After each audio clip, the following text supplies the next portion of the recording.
Greetings gastronauts, this is Keith Cooks, I'm Keith, and today I'm going to show you how to make the best steak you've ever had.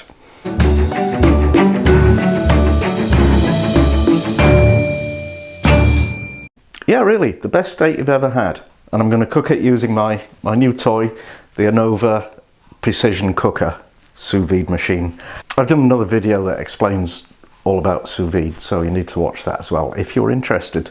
Cooking steak by any conventional means is pretty much impossible to get it perfect. And by perfect, I mean it's uniformly cooked in the centre, it's got a nice char on the outside.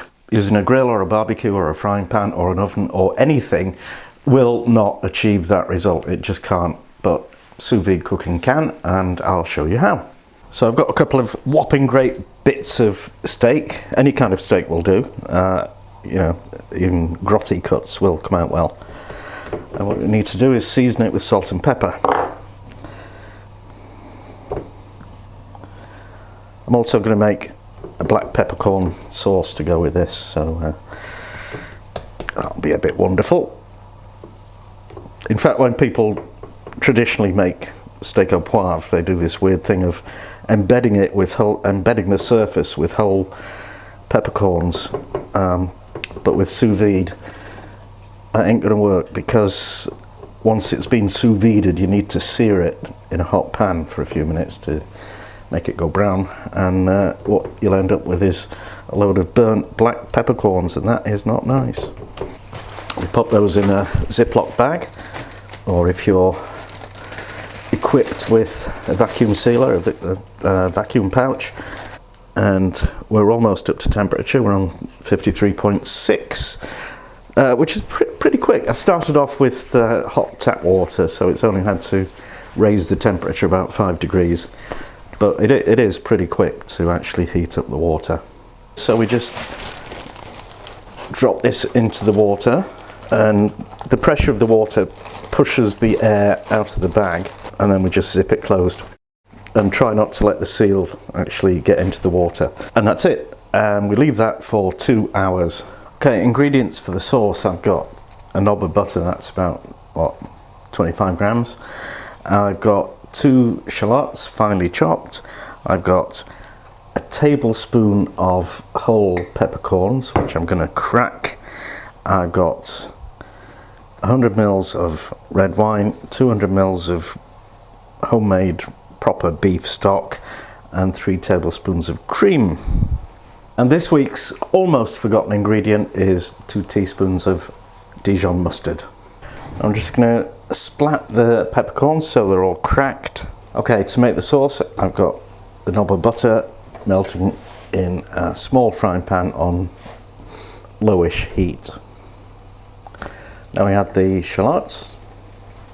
Just stir those around, and we want those to cook for about 5 minutes till they're soft. By the way, I've chosen to do peppercorn sauce because it was requested by one of my viewers, Daniel H. And what a great idea. I've not had this for a long time, so it'll be lovely. And after a couple of minutes, I'm going to add the cracked peppercorns. Stir those in and get those cooking as well. Okay, that's looking good. I'm going to take that off the heat and put a small saucepan on and put the wine in and turn up the heat. We want this to reduce to about half. Okay, something not unlike that. And then we'll add the stock and the mustard and the shallots and peppers.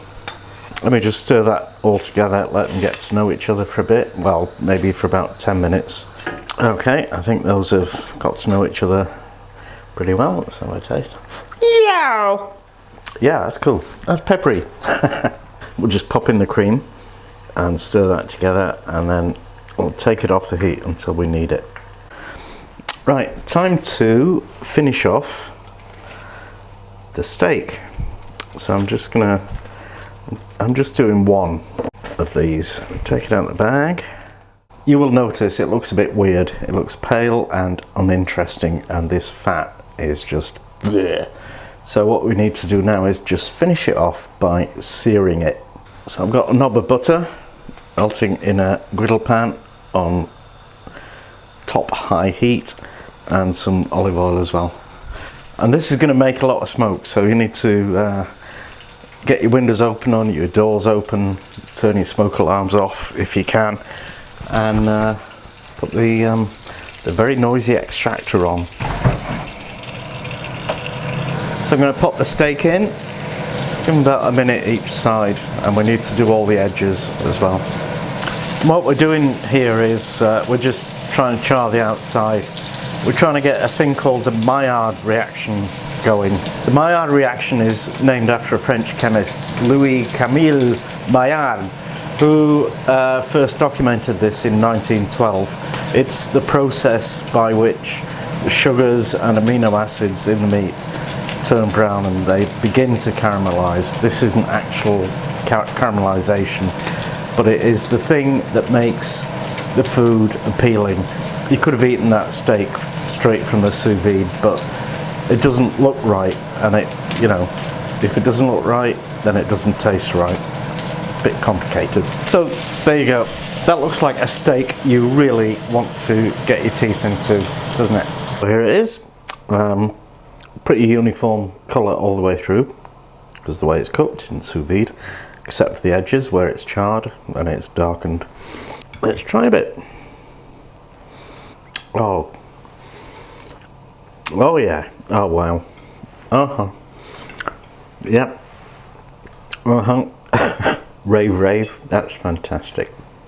Sous vide, the cooking of the future.